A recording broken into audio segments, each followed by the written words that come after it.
Chief Inspector Paul Austin, we're here in the Stowe on a Thursday lunchtime. There have been a number of issues here, so can we frame it? How are you grappling with these issues? Yeah, so we're aware since the start of the year there's been some disorder here, some serious antisocial behaviour that has involved weapons on occasions. We're here this morning. I really want to get out to the residents of Harlow that we know this is a priority location for local residents at the moment. We're here tackling issues within your community, especially within the Stowe. We're aware of the concerns locally, and we're doing all we can to make sure we're visible, arresting suspects and also providing reassurance to those locally. We've done that in a number of ways. Dedicated extra patrols here. We've got arrested suspects in relation to some of the most recent offences in the Stowe, and we've ran dedicated engagement events to talk to people locally to find out the issues that are troubling them.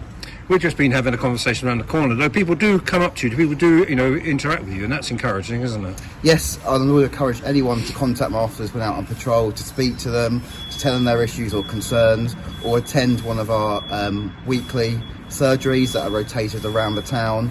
But also just speak to us when we see us out and about. We're here to help, we're here to listen to your concerns and to try and deal with them and tackle them as best we can. But you can't have, or can you, when you say officers on patrol, you're not going to have a beat officer or 3 officers here during changeover shifts 24 hours, are you? So we have dedicated neighbour policing officers for every single ward and location. Additionally, also in areas such as the Stowe, we have dedicated Operation Grip money, which is funding from the Home Office to put additional foot patrols on in those locations. Stowe is one of those areas, including also the town centre. So you will naturally see officers on foot in those areas more.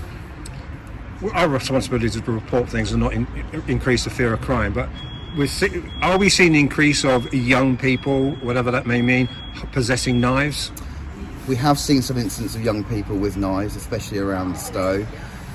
We are using powers such as stop search to try and deal with those issues, but also try and deal with it preventively. We're getting into schools and colleges with our friends at the VVU to try and understand the issues that young people face, the exploitation by criminal gangs that sometimes we see, the running of drugs, sometimes turn county lines.